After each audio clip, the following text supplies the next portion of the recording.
Voilà, on est en direct. Donc voilà, je laisse tout le monde s'installer tranquillement. C'est calé, hein. Voilà, comme ça, La caméra. parfait. Merci, voilà. Très bien. Bon, déjà 4 personnes. Un petit message de bienvenue, comme à l'accoutumée. Voilà, bonsoir, bonsoir à tous.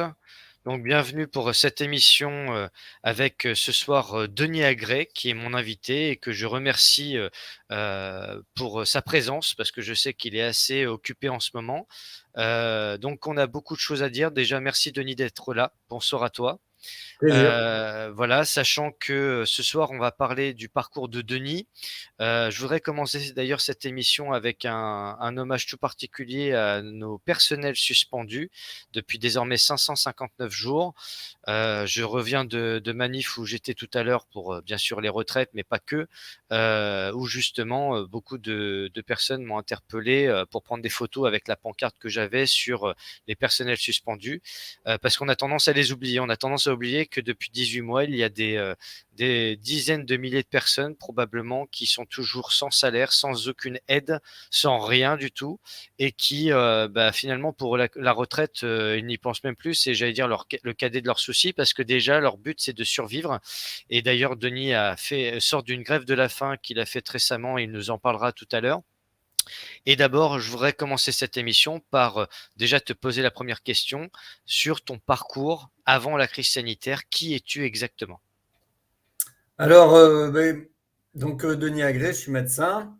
S'il y en a, je le dis, et peut-être tu l'as déjà mis, mais j'ai fait un site internet qui s'appelle adopte-ta-politique-sanitaire.fr où il y a mon CV. Pour faire très simple, j'ai fait ma faculté de médecine à Montpellier.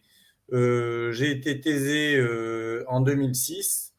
J'ai eu l'énorme chance que quelque part je me suis créé, c'est-à-dire de faire un internat de santé publique et de médecine générale. Donc j'ai les deux spécialités. En médecine générale, j'ai une surspécialité puisque j'ai fait la capacité de médecine d'urgence, donc je suis urgentiste. J'ai fait de la médecine d'urgence pendant plus de 12-15 ans. Et j'ai fait de la santé publique, notamment dans ce qu'on appelle le DIM, le département d'information médicale, où on gère les bases de données hospitalières, où tous les patients qui sont hospitalisés, on déclare les diagnostics dans une base de données informatique. Et c'est ça aussi qui m'a permis d'avoir ce regard, notamment sur le Covid et sur les données de la NSM, puisque comme j'ai fait de la recherche clinique aussi à Saint-Éloi, à Montpellier, je connais l'histoire de phase 1, phase 2, phase 3. Je connais ce que c'est que l'efficacité et la tolérance d'un médicament. Et donc, ça m'a permis d'avoir une parole critique. Voilà. Donc, du côté clinique et du côté chiffres.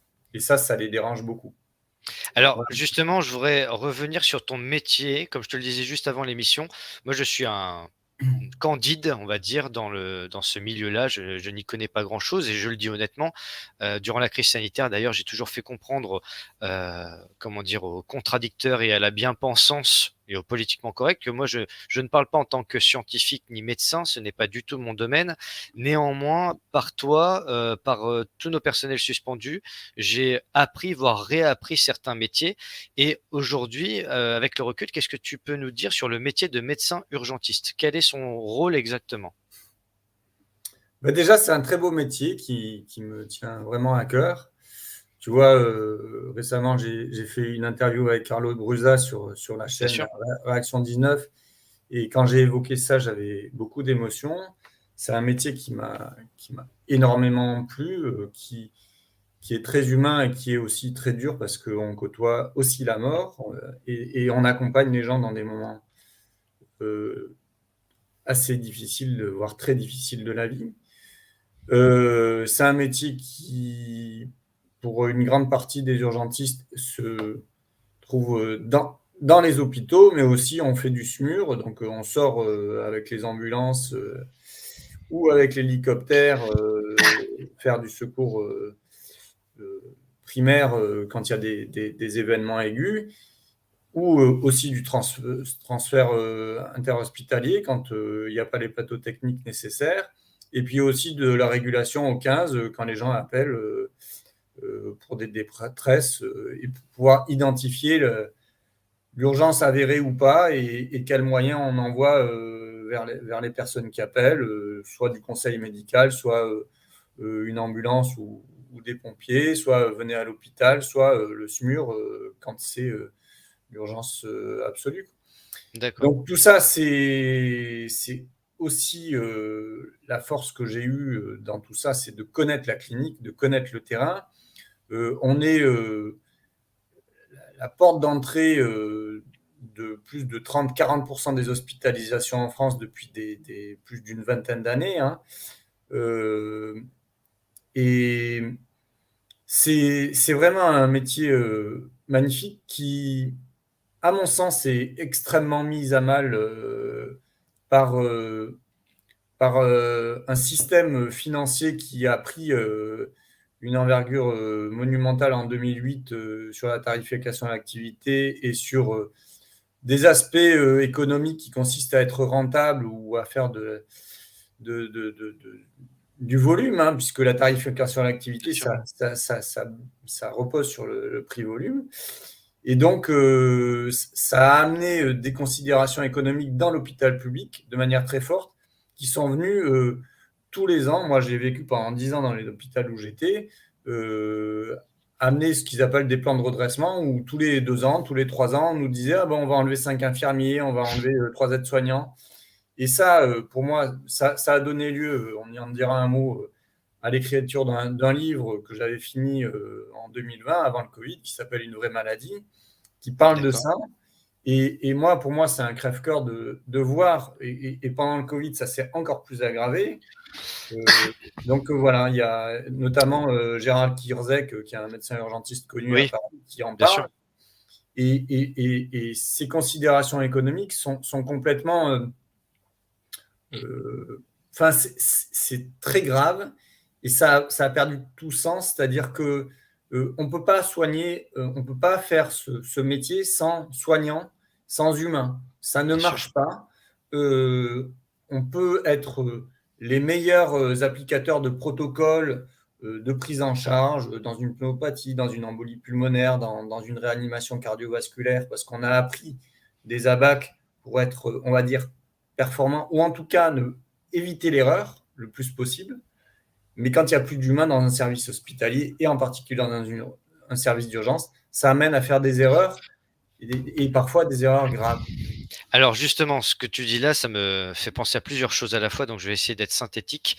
Déjà, Mm. ça me fait penser à mon prochain invité que j'aurai samedi qui s'appelle Bernard Cron, que tu connais peut-être au moins de nom, qui est vice-président de l'Académie de chirurgie, entre autres, et qui a écrit un super ouvrage que j'ai découvert pendant la crise sanitaire, qui s'appelle Blouse blanche, colère noire, sur la destruction de l'hôpital public. Voilà. Et j'ai absolument tenu à l'avoir, et je le remercie d'avoir eu la gentillesse de répondre à mon invitation parce que je l'ai découvert sur Sud Radio, sur plein de médias, et c'est vrai qu'il a quand même l'âge avec lui, il a beaucoup d'expérience, et c'est vrai que ce que tu dis là, finalement, revient à cette technocratie qu'on a découvert et voire redécouvert, puisque la situation de Mm. l'hôpital, c'est l'effondrement depuis des décennies, c'est pas Mm. nouveau.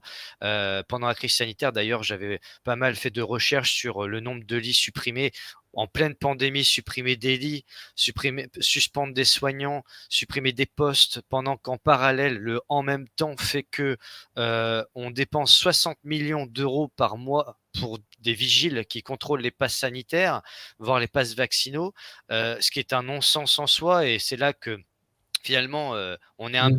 on peut être un peu complotiste sur les bords, mais on voit que pour la sécurité, il y a toujours de l'argent. Si je fais un hors sujet rapide, mais on a des gaz lacrymogènes qui ont été achetés pour 10 millions d'euros ou 400 milliards pour l'armée, mais pour l'hôpital, on n'a rien, pour l'école, on n'a rien, pour les domaines vraiment de santé publique et de service public, on n'a rien, mais on a toujours pour autre chose de plus coercitif et restrictif. Et donc c'est vrai que tous ces non-sens-là font que ça nous pose beaucoup de questions, et cette technocratie-là, finalement, revient à très loin, puisque déjà, par exemple, sous Jacques Chirac, ça commençait déjà, même un petit peu avant. Et je me suis rendu compte justement de cet effondrement-là. Et en parallèle, si je dis pas de bêtises, on a supprimé plus de 15 000 lits depuis ces dernières années. Et je crois que depuis 2003, on en est à plus de 60 000.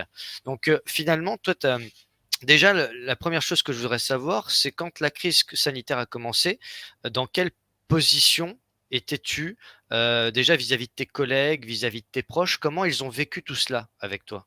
Alors moi déjà, en 2020, en mars 2020, j'étais salarié d'une fondation qui s'appelle Partage et Vie. J'étais médecin département d'information médicale au niveau national, dont le siège est à Montrouge. Et je m'occupais entre autres du suivi d'activité des centres de rééducation. Euh, Quand il y a eu le confinement, je crois que j'étais un peu comme tout le monde, un peu assommé, tu vois. Bien sûr. Entre autres, les salariés à Montrouge m'ont tous demandé en mars 2020 d'aller à la pharmacie avec mon caducée leur chercher des masques. Donc j'y suis allé, puisque j'avais un passe-droit pour avoir des masques. J'en ai pris pour moi aussi en me disant, mais si c'est si grave, au moins j'en aurai pour aller sauver des gens.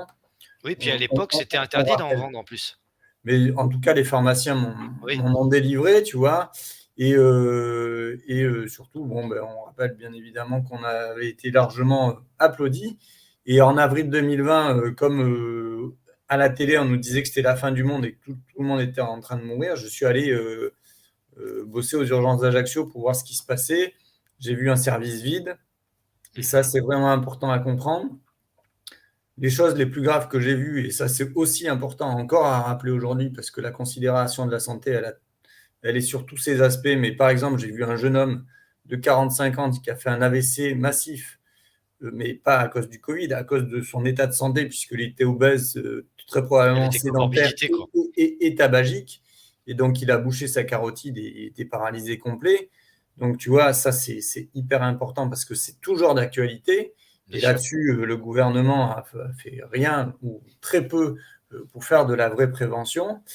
La seule chose que j'ai vue de grave en 2020 à Ajaccio, c'était un monsieur de 85, 90 ans qui était grabataire, dément, qui faisait une pneumopathie bactérienne, étiqueté suspect Covid, qu'on nous a amené en ambulance avec des scaphandres et, et les masques. C'était la science-fiction. Et j'avais dit à ma famille, un peu ironiquement, et j'en suis revenu, j'avais dit, mais si je meurs, je fais une pneumopathie grave et que je vais en réanimation, vous mettrez mort pour la France. Et je suis revenu.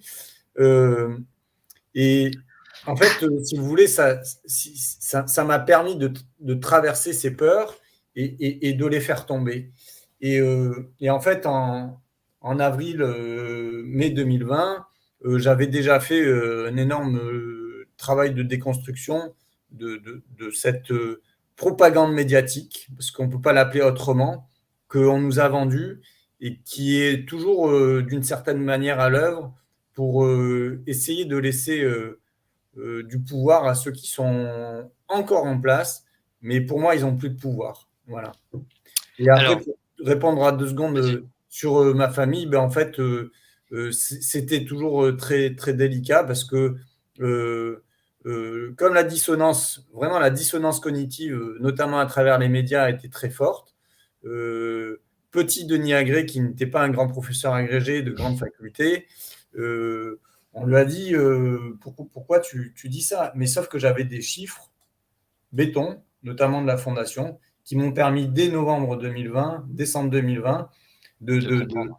de comprendre et surtout d'être quasiment persuadé que ce n'était pas une maladie grave. J'ai toujours les chiffres.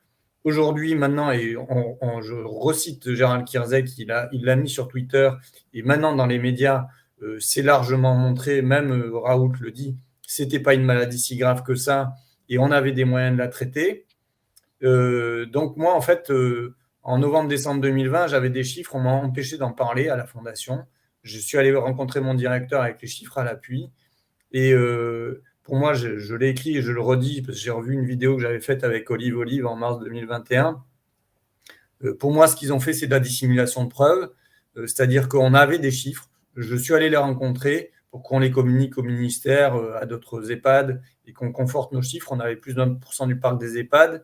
Et quand j'ai vu que c'était les 90-95 ans qui mouraient le plus en 2020 comme en 2019, et qu'il n'y avait pas très très peu d'impact de cette maladie sur les classes d'âge plus jeunes, les 75, 80, 85 ans, et ben j'ai voulu en parler à mon directeur, et c'est à ce moment-là qu'il m'a viré, sans aucune cause réelle et sérieuse. Et ça, bien sûr, c'est au prud'homme. Ça doit être jugé en novembre 2023. Tu vois, ils Eh arrivent oui, à avoir des carrément. délais judiciaires gigantesques. Et ça, c'est voilà où on en D'accord. est.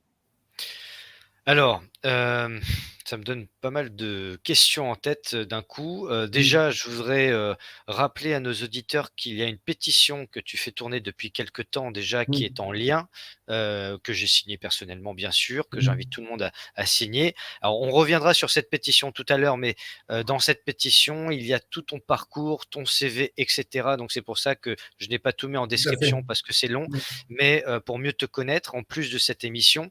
Ensuite, je voudrais également, savoir parce que j'ai lu à ton sujet, j'allais dire de la bien-pensance, de tes contradicteurs et cetera, j'ai vu pas mal de choses et l'émission, c'est aussi le but de clarifier certaines situations.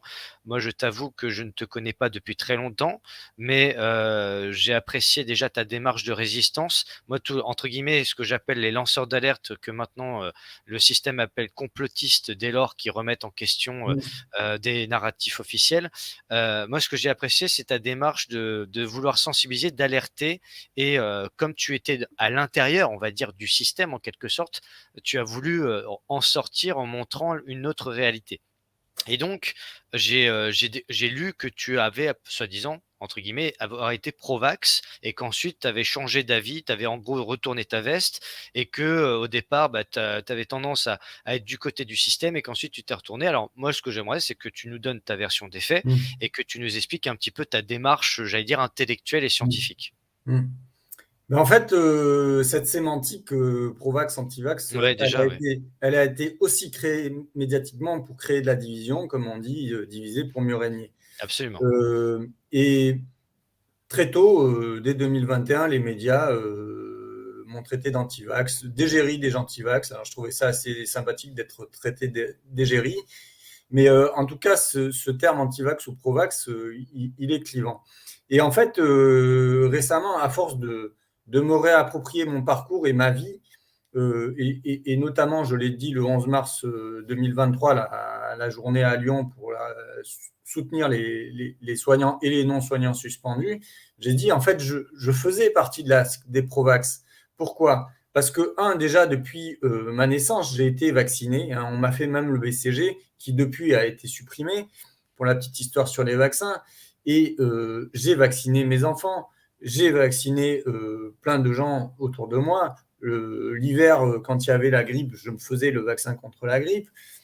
En 2019, on a vacciné au moins une trentaine de salariés de la Fondation Partage et Vie à Montrouge, à la demande de mon chef. Et je l'ai fait. Et j'avais demandé à ce qu'on fasse remplir des fiches nominatives d'information euh, des salariés. Et mon chef s'en était presque Et étonné. oui, ouais. Et grand bien m'en a pris de faire ça.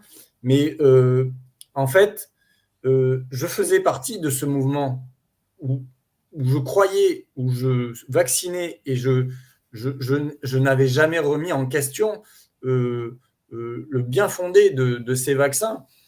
Pour revenir encore aussi à l'histoire de H1N1 2009, je me suis fait vacciner. J'ai vacciné, par exemple, j'ai fait vacciner ma femme et il y avait déjà un centre de vaccination ouvert qui avait été réquisitionné au centre de formation d'infirmiers.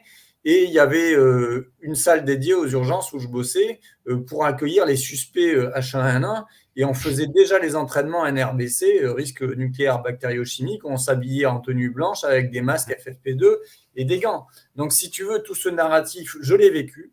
Et c'est pour ça que j'en veux pas tant à tous ces gens qui aujourd'hui sont dans le modèle et qui n'ont pas encore Pro et compris anti, ouais. cette dissonance. Et c'est hyper inconfortable de sortir de ça. Je le vis depuis 3 ans. Et, et si tu veux, moi, il y a eu cette scission là, en particulier quand je me suis fait virer en janvier 2021 de la fondation. Et très vite, je suis allé regarder les données de la NSM, de l'Agence nationale de sécurité du médicament, où j'ai vu, entre autres, des effets indésirables graves, très graves, dont des décès.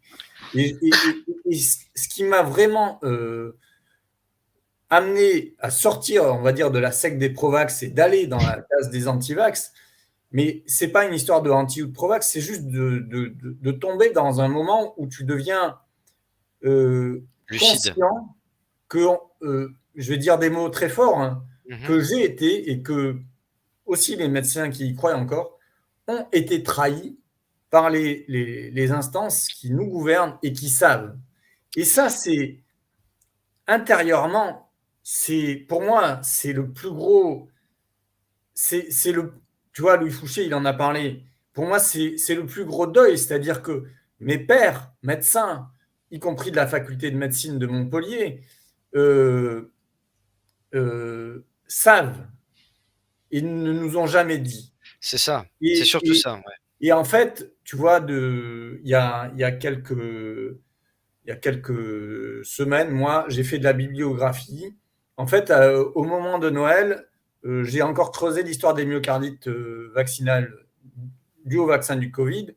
Et je suis tombé sur une vidéo de la Société française de cardiologie où il y a un professeur dont on m'a parlé à Montpellier qui s'appelle Rouby, qui est un spécialiste des myocardites. Et D'accord, j'ai tapé myocardite SFC et je tombe sur une vidéo où il y a un cardiologue de la Société française de cardiologie, donc c'est pas moi qui le dis, c'est eux. bien sûr. Ils disent ah mais il y a toujours eu des myocardites dus au vaccin, du DTP ou de la grippe, comme si c'était mais Comme si d'une c'était banal. banalité quoi, tu vois. Putain, Et ça, moi ça m'a profondément choqué, d'accord. Bah oui, c'est d'autant plus logique. qu'ils savent les conséquences des myocardites, c'est-à-dire que ça amène sur des insuffisances cardiaques, ça amène sur des troubles du rythme cardiaque, ça amène à des décès. Et donc, j'ai fait de la biblio. Vous avez sur mes tweets, vous allez Denis Agré Twitter et vous descendez. J'ai trouvé un cas dans PubMed. Donc, PubMed, c'est la base nationale américaine qui référence tous les articles scientifiques du monde entier. Et j'ai trouvé un cas d'un enfant de 3 mois qui a fait une myocardite au DTP et qui est décédé de la myocardite au DTP à 3 mois. Donc, tu vois, ça ébranle Bien sûr. la non-innocuité de ces vaccins. Et j'ai trouvé, je crois c'est 14 ans, le cas d'une jeune fille qui a eu une myocardite avec le vaccin de la grippe et qui est décédée de la myocardite avec le vaccin de la grippe.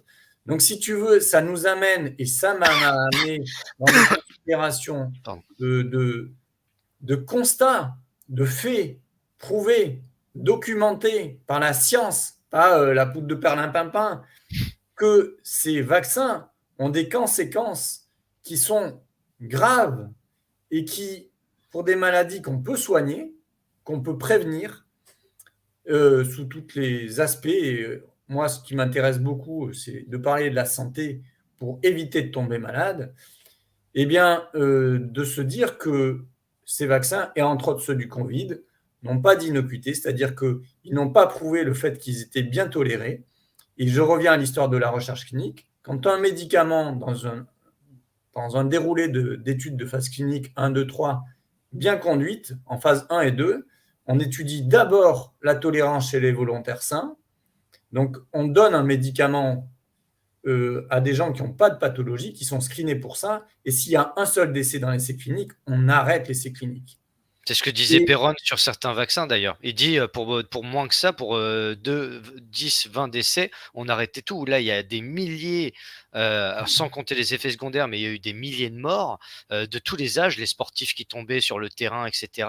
Et puis on dit non, non, mais si on laisse ces chaussées, on risque une crise cardiaque. On nous a inventé des trucs, des coïncidences que Perron dénonce encore dans des conférences.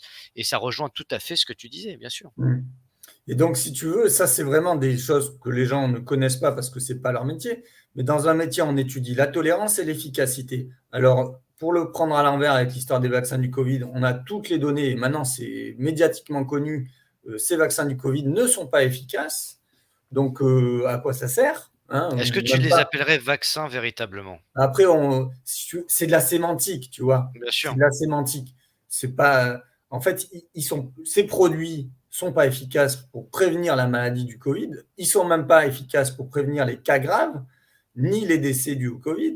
Et en plus, ils sont très mal tolérés, voire ils ont comme conséquence des décès. Bien sûr. Donc ça, c'est toutes ces considérations-là font que il faut les arrêter. Moi, je crie, j'écris depuis depuis mars, avril 2021. Tu te rends compte, ça fait 2 ans. Ça fait 2 ans que je dis arrêtez les vaccins du Covid, que je l'ai mis sur Twitter, que je l'ai mis sur Facebook, que j'ai vécu la censure, que j'ai vécu toutes les choses aussi de garde à vue, des trucs incroyables. Mais aujourd'hui, officiellement, ces vaccins ne sont pas arrêtés, alors que, alors que l'ANSM, l'Agence nationale de sécurité du médicament, est quelque part, je me dis qu'ils ont plutôt bien fait, vu le nombre de signalements qu'ils ont dû avoir, ils ont reconnu comme lien avéré, l'hypertension artérielle, les myocardites et les péricardites et les saignements menstruels. Alors peut-être que demain, il y en aura encore plus, mais quand ils disent lien avéré, ça veut dire qu'ils disent que le vaccin Covid, quelle que soit la marque, Pfizer, Moderna, AstraZeneca, Janssen, sont responsables, sont la cause des maladies graves ou des décès. Et donc ça, Alors, c'est et pour la case d'après, une fois que l'ANSM a fait son boulot d'alerteur, parce que quand ils écrivent ça, c'est sur leur site, j'ai remis dans un tweet aujourd'hui, et ben derrière, la responsabilité, elle est médicale. C'est au ministre de la Santé, aux médecins du Conseil national de l'ordre des médecins, de faire leur boulot et de dire oui, effectivement, on nous a alertés, il n'y a pas d'efficacité, il y a une très mauvaise tolérance, on les arrête. Et bien sûr. aujourd'hui, ils ne le font pas.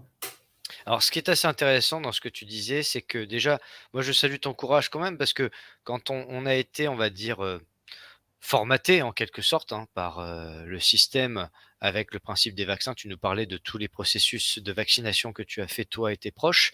J'allais dire quand tu parlais de deuil, ça j'allais dire c'est une sorte de stratégie du choc, hein, comme Naomi Klein l'évoquait et c'est vrai que c'est d'autant plus difficile que, beaucoup de gens comme toi, dans d en contrepartie, sont restés, j'allais dire, dans l'affirmation, dans la tyrannie et c'est pour ça que je t'ai posé cette question par rapport à toutes les critiques qu'il y avait eu sur toi. Parce que encore aujourd'hui, il y a des gens qui, même s'ils sont conscients qu'il y a beaucoup de problèmes avec cette vaccination, bah, pour ne pas, reconnaître leurs erreurs, c'est un peu comme le gouvernement, jamais le gouvernement dira: «On s'excuse, on a fait une connerie». Tu parlais du fait que depuis 2 ans, tu te bats pour que la les injections Covid n'aient plus lieu.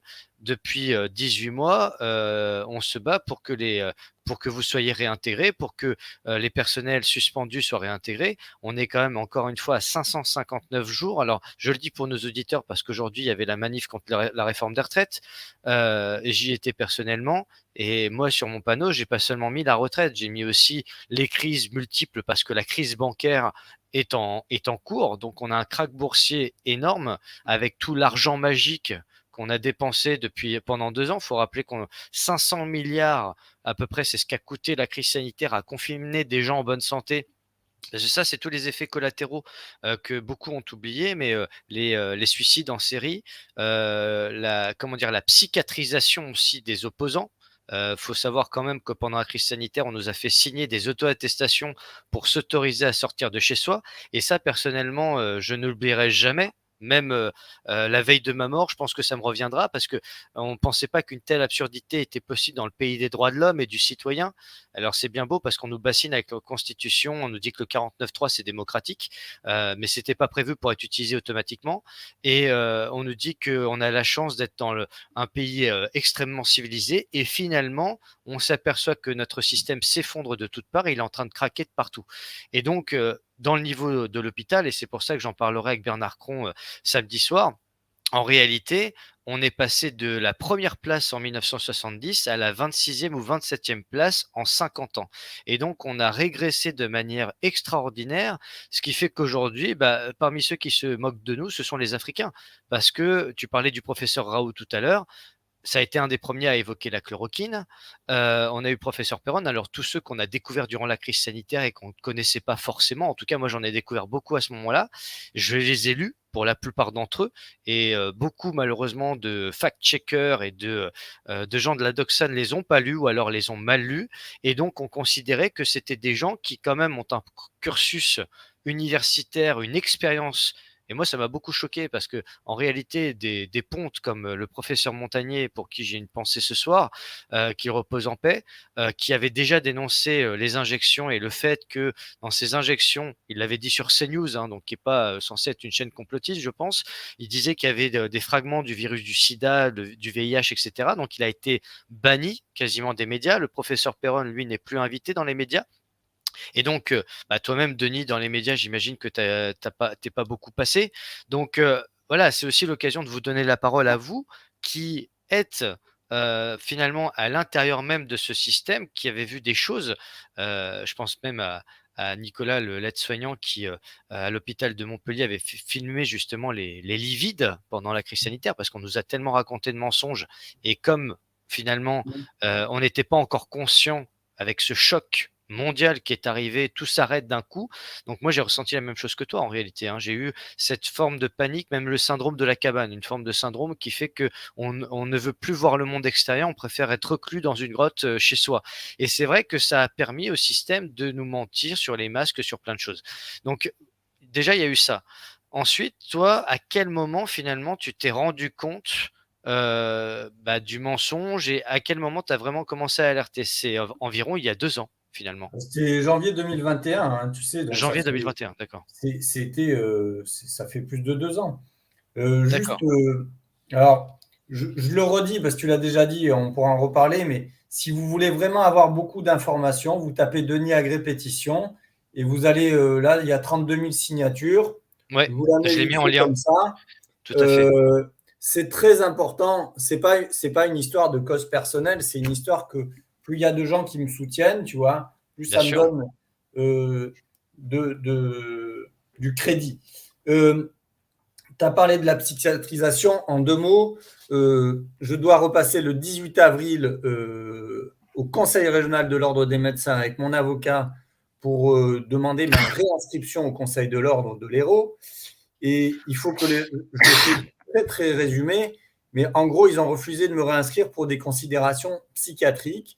Euh, pour reprendre l'histoire un tout petit peu, en septembre 2022, j'ai été vu par une commission d'experts de compétences en médecine générale où j'ai vu 3 experts en médecine générale, dont un professeur de médecine générale de la faculté de Montpellier. Et j'étais avec mon avocat et ils ont rendu un rapport circonstancié disant que j'étais compétent pour exercer et que je devais par conséquent être réinscrit à l'ordre. Et comme ça leur suffisait pas pour me décrédibiliser, ils m'ont fait voir 3 experts psychiatres à Toulouse, où on a passé 3 heures avec eux, avec mon avocat, avec des propos complètement Délirant, ouais, de leur part, hein, bien sûr. me traitant de Zorro, de complotiste, me demandant quelles étaient mes théories sur le Covid, me demandant quel était l'antidote pour les effets indésirables des vaccins. Et je leur ai cité notamment l'aspirine à faible dose à 100 ou 125 mg par jour pendant un mois, parce que je pense que c'est quelque chose qui peut protéger beaucoup d'avoir des aggravations. Et donc, tu vois, la psychiatrisation, ils s'en servent. Mais le fait d'avoir, par exemple, 32 000 et peut-être demain 50 000 ou 100 000 signatures sur ma pétition, ça veut dire que les gens me reconnaissent comme étant quelque part compétent et pas fou. Donc ça, c'est hyper important. Mais de toute L'autre, manière, Denis, pour ouais. t'interrompre 2 secondes, Mm, déjà dans un pays soi-disant démocratique, on n'a jamais mm, vu avant une crise sanitaire des gens suspendus parce qu'ils avaient refusé un vaccin. En mm. tout cas, comment dire? Pendant la grippe, moi je suis désolé, je vais te dire honnêtement le fond de ma pensée. Moi avant la crise sanitaire, je t'avouerai les vaccins, ça me préoccupait, à peine. Bon, on parlait de rappel et cetera. La dernière fois que je me suis fait vacciner honnêtement, c'était pour l'hépatite C, je crois, et c'était en 2004. Mm. Et avec cette histoire de vaccination, je me suis dit: «Ça devient une affaire d'État», comme si c'était le seul remède à tous nos problèmes. Et après, j'ai écouté des gens comme Montagnier, comme, même, comme Péron et cetera. Enfin, des gens qui déjà ont quand même un sacré cursus et qui ne sont pas des anti-vax, contrairement à ce que déjà, comme tu le disais, anti-vax, pro-vax, ça ne veut rien dire. Ouais. Anti-vax, théoriquement, c'est quelqu'un qui refuse tous les vaccins, quels qu'ils soient, sans distinction, qui refuse qu'on le pique. Eh bien, malheureusement pour eux, c'est dommage, hein, pour Big Pharma, mais en fait, ils ont radicalisé, malgré eux, finalement beaucoup de Oui. gens qui font qu'aujourd'hui, on Bah n'a plus oui. confiance en Bah eux. oui. Alors, Bah oui. voilà, tu as sûrement subi cette remarque-là de: «Tu ne crois pas en la science». Moi, quand on me dit ça, je lui dis: «Non, c'est pas je ne crois pas en la science, parce que la science n'est pas Dieu». C'est-à-dire que la Mais science n'est pas une religion. c'est pas tellement ça, c'est que tu vois, moi je te parlais de la science, c'est-à-dire que je suis allé regarder des articles publiés dans PubMed et il y a des choses qui sont pertinentes. Juste, je réponds à la question là qui est en Oui, dessous. de Patricia, ouais. Cet enfant de 5 mois, Oui, l'obligation vaccinale, elle concerne personne dans aucune considération d'hospitalisation en France. Donc vous n'êtes pas obligé. d'accord. Ils ont mis ça sur les soignants, mais bon, tout ça, ça va finir par se Enfant payer. prématuré de maman vaccinée, elle précise. Ouais, mais Mais ça compte pas. Il y aura pas il y d'obligation a rien vaccinale. d'obligatoire. D'accord. Alors juste une chose que je tiens à dire, j'ai eu encore ce matin, ça fait plusieurs mois qu'on discute au téléphone avec un journaliste bien connu qui s'appelle André Entre Berkoff. Hein. Berkoff. Très Et bien. ce matin, on a discuté entre autres de mes relations, par exemple, avec Monsieur Véran, qui est notre... Ministre de Voilà. porte-parole du gouvernement maintenant? Eh ben, en fait, je lui ai dit, mais ce monsieur, il a plus de crédit.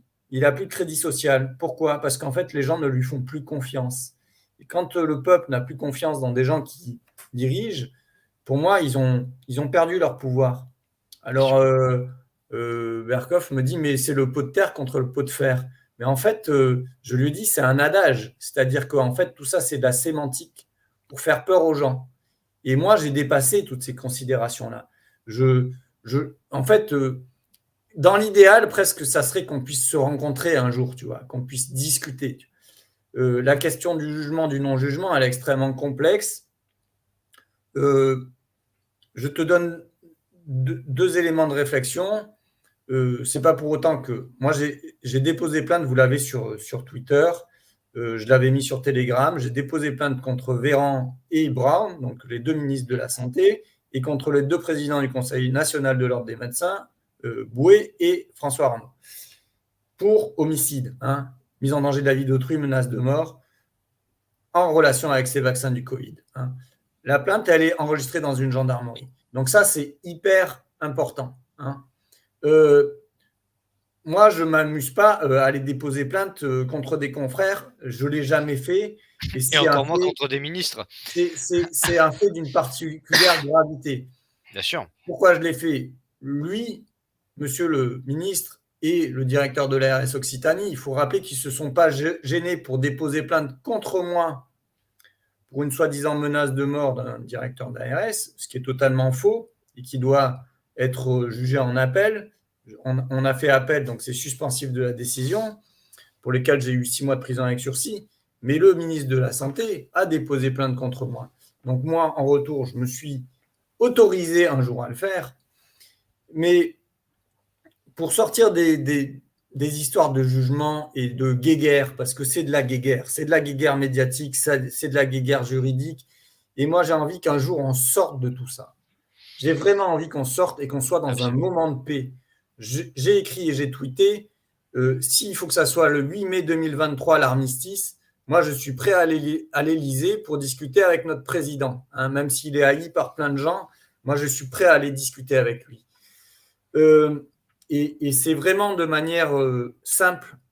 Je vais vous donner, quand je vous dis, j'ai fait partie de la secte des Provax, c'est pour comprendre que moi, quand je vaccinais, je le faisais vraiment en pensant que c'était pour protéger la vie des gens. C'est pas pour les dédouaner de leurs responsabilités. C'est pour essayer de me mettre un minima à leur place. Et je vous invite à taper Marcel Mérieux, l'homme qui voulait vacciner le monde, hein, et qui voulait vacciner les enfants. Il y a un bouquin. Marcel Mérieux, c'est quelqu'un qui a dirigé le laboratoire Mérieux à Lyon. Et j'ai la chance d'avoir mon oncle, Jean-Louis Auger, qui a dirigé Biomérieux pendant plusieurs années. Et ces gens-là, dont mon oncle, pensent bien faire. D'accord? Oui, ils Je le font pense par que la sincérité, quoi. manipulation, je ne sais pas à quel niveau elle se situe. Je ne sais pas qui en est responsable. Moi, j'attends que les gens pour lesquels j'ai déposé plainte, demain, passent devant des juges et répondent aux questions qu'on leur posera. Hein.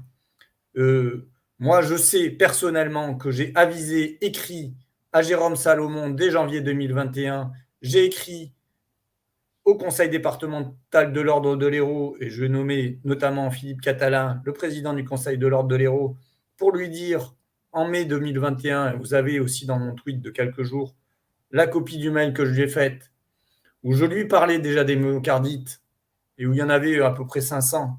Hein. Mais ces gens-là, je leur ai écrit et je leur ai dit les choses, mais je ne sais pas ce qu'il y a dans leur esprit, je ne suis pas à leur place, je ne sais pas ce qui leur a empêché de dire, de parler ou pas, mais Peut-être au des bout d'un pressions moment, ce politiques. n'est plus tenable.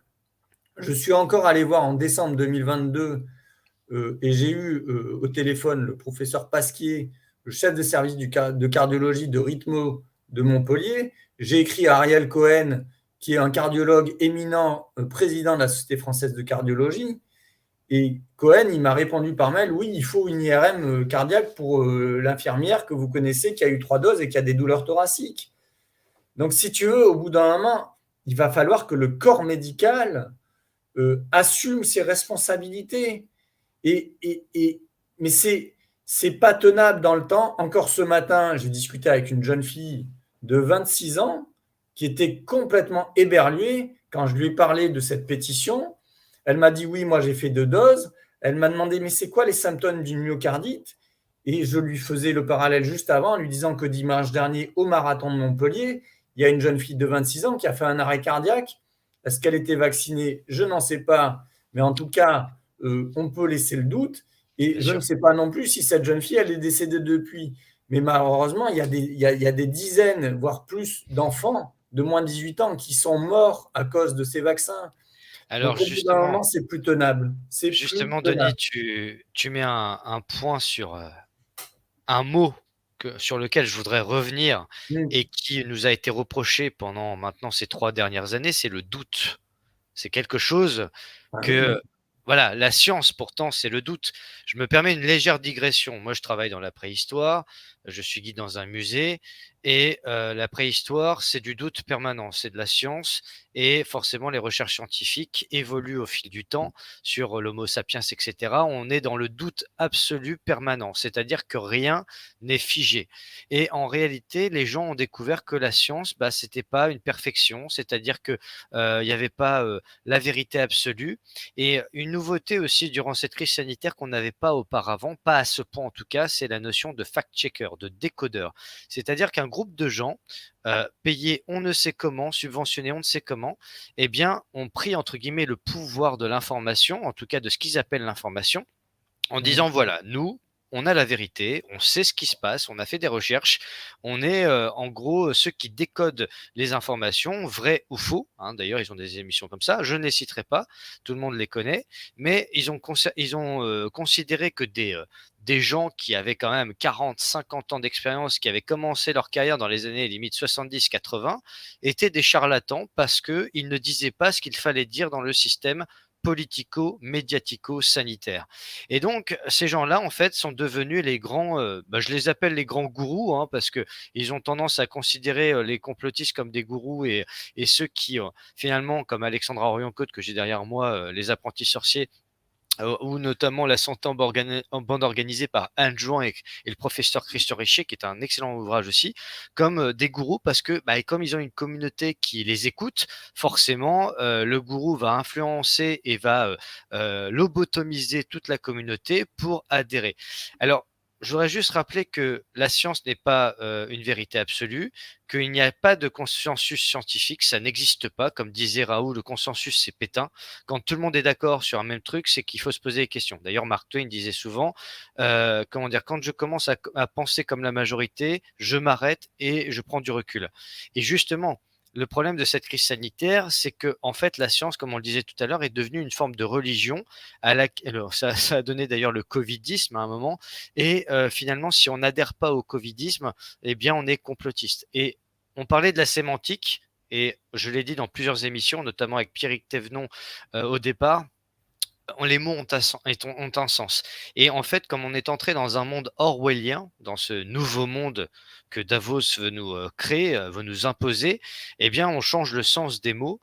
Et comme le complotisme au départ, c'était le fait de dénoncer un projet secret, un complot organisé par une minorité de gens très puissants, très influents, pour nuire à une ou plusieurs personnes innocentes. Eh bien, on a changé ce narratif-là pour revenir à une notion où finalement, dès lors qu'on s'interroge, qu'on doute de quelque chose, tout de suite, eh bien, on est à bannir, on est à censurer. Tu l'as subi sur Facebook, moi aussi je le subis. Et sur les réseaux sociaux, c'est fondamental de le comprendre, c'est que comme l'État n'a pas la main mise sur tous les réseaux sociaux, même s'il commence avec le contrôle surveillé, la reconnaissance faciale, etc., ils ont fait des traçages de mots vaccin, alors sur le climat c'est pareil, etc. Et donc finalement ils ont essayé de trouver tous les interstices possibles pour tracer tous ceux qui finalement n'adhèrent pas au système. Mmh. Voilà. Et justement, toi, tu en as été victime forcément, mais ce qui est assez intéressant, c'est de voir que alors déjà, moi, j'avais une question à te poser. Tu as été licencié. Est-ce que tu as Mmh. été suspendu auparavant ou le licenciement s'est fait directement? Non, j'ai été licencié en janvier 2021, donc c'était avant l'histoire de septembre 2021. J'ai été licencié en janvier 2021. Pendant plusieurs mois, j'ai pas repris le boulot. Je pense que j'étais complètement assommé de tout ça. Bien sûr. Euh, et bon, l'année 2021, ça a été 3 gardes à vue. Enfin, il y a eu des trucs Bah, tu peux qui ont nous été, expliquer ça en qui ont été détail? moralement. Je veux pas trop, mais le mieux, c'est Enfin, que comme tu vous le sens. regardiez l'histoire de la vidéo de Brusa là, sur Réaction 19. Vraiment, j'en parle. D'accord. Et après, en fait, en septembre 2021, j'ai retrouvé un boulot dans une commune du Var, à la Verdière. J'ai été salarié de la commune. Et en fait, quand le maire m'a dit je vais te suspendre, j'ai pas mal réfléchi et discuté avec lui. Et je lui ai dit écoute, parce que vraiment, c'était des gens très bien. Et je lui ai dit je vais pas te faire porter ça. Et j'ai décidé de partir. D'accord. J'ai décidé de partir pour et j'y tiens, garder le secret médical, hein, et deux, que le maire n'ait pas à assumer cette décision clairement politique qui l'aurait sans doute desservi. Alors, ça m'a desservi quelque part parce que je pense que les 200, voire plus de 250 patients qui m'ont vu en 3 semaines étaient très satisfaits et que mon départ les a sans doute, je ne sais pas comment il faut dire, peinés ou déçus, enfin un peu. Mais en tout cas, moi, je suis parti avec mon intégrité et surtout le respect du secret médical qui, pour moi, est indispensable dans Fondamental. la relation médecin-patient et dans la confiance. Et ça a tellement, je vais dire un gros mot, emmerdé les journalistes, notamment de Var Matin, qu'ils ont titré c'est le droit le plus strict de Denis Agré de dire s'il est vacciné ou pas. Mais par contre, c'est la responsabilité du maire de le garder employé. Et donc, on a fait une rupture et moi, j'ai eu droit encore à un bout de chômage qui va s'arrêter dans un mois. Donc, dans un mois, j'aurai 0 €. Comme les D'accord. suspendus, je soutiens à 1000% l'histoire de la cause des suspendus, qu'ils soient soignants ou non. C'est bien pour ça que je suis parti en septembre, parce que je ne il y a eu des trucs hallucinants. Je veux dire, j'ai eu une patiente qui m'a appelé, qui m'a dit, mais monsieur Agré, je ne veux pas faire travailler des médecins qui ne sont pas vaccinés. Je te jure, mais quand on te dit ça, tu te dis, mais en fait, il n'y a plus de confiance, quoi. Et C'était moi, pestiféré ou quoi? si tu veux, moi, ce qui m'a le plus choqué dans tout ça, c'est la perte de confiance de la relation médecin-malade, euh, dans les deux sens. Et une des choses fondamentales qu'il faudra recréer et qu'on recrée tous les jours avec des gens qui sont reconnus je veux dire, par le peuple et par les citoyens, c'est cette notion de confiance. Et s'il n'y a pas la confiance, y compris dans une démocratie, mais en fait, tout s'écroule. Et S'il n'y a pas la malheureusement, tout confiance est en dans train de la, s'écrouler. s'il n'y a pas la confiance dans la justice, tout s'écroule. Bien sûr. On Dans voit, l'école. tu vois, je fais la digression, mais on voit comme Dupond-Moretti, le ministre de la Justice, est décrédibilisé quand il fait un bras d'honneur dans Absolument. l'Assemblée nationale. C'est des choses. Et en plus, il est mis en examen quand même. Je veux dire, c'est quand même, moi je dis, c'est le comble de la justice, hein, pour un ministre de la Justice d'être mis sur les bancs des accusés, ça Bien va sûr. très loin, quoi. Et moi, je le dis ouvertement, je n'ai plus confiance dans les ministres de la Santé, ceux qui sont succédés depuis le début. Hein, y a eu Véran, il y a eu Bourguignon qui est passé, on se demande comment, un mois ou deux. Après, on a eu Brown. Et ces gens qui sont censés incarner notamment le respect du secret médical, qui a été violé Absolument. juste avec l'histoire des passes, Mais bien sûr, c'est un viol et c'est demander un aux apartheid. gens s'ils étaient positifs ou négatifs à un test, à demander aux gens s'ils étaient vaccinés ou non vaccinés. Et ça, c'est très grave. Je finis la réflexion là-dessus, et ça, c'est pour moi quelque chose qui me tient vraiment à cœur. Il faut que les gens sachent ça. Je vais vous taper en même temps que je vous parle. Moi, ça me choque vraiment au plus haut point. C'est que y a une société qui s'appelle PrediLife qui vend de manière gratuite. Vous regarderez PrediLife, tu vois. Predi-Life, ouais, Et communication et vous irez publication. lire, ils vendent des bilans sous des considérations de prévention à des sociétés comme TF1, Marionneau, Lactalis, des bilans génétiques multipathologies. Et si on te trouve un gène tiré du chapeau, on te propose un bilan d'accompagnement personnalisé pendant 1 an. Ça veut dire quoi? Ça veut dire que ton employeur, sous des considérations gratuites, va proposer à ses salariés d'identifier un gène qui va dire Monsieur X ou Madame Y a le gène du cancer du côlon, ou le cancer du sein, ou le gène de la schizophrénie, ou le gène de l'insuffisance cardiaque. Mais ça, c'est de la violation du secret médical. C'est de l'ingérence. L'employeur va savoir si demain tu as une maladie génétique, mais vous allez être tamponné à vie de ça, y compris votre descendance. Donc c'est très grave, et ça pour moi, c'est une des choses, j'aimerais que les gens prennent conscience et qu'ils aillent lire ce qu'il y a sur ce site internet.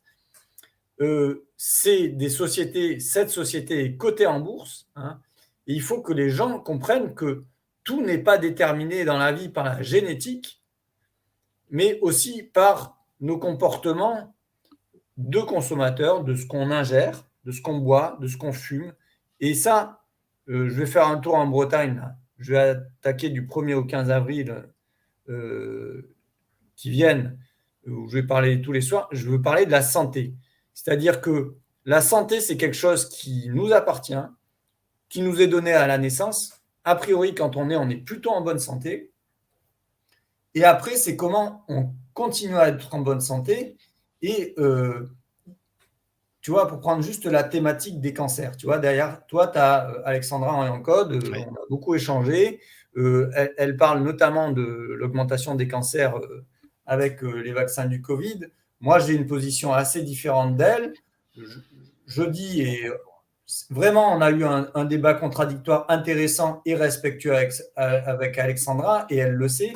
Moi, je dis, qu'il y a des enzymes qui existent, les exosomes qui peuvent dégrader l'ARN messager, et que tout ça va pas gréver notre ADN et notre patrimoine génétique de manière définitive.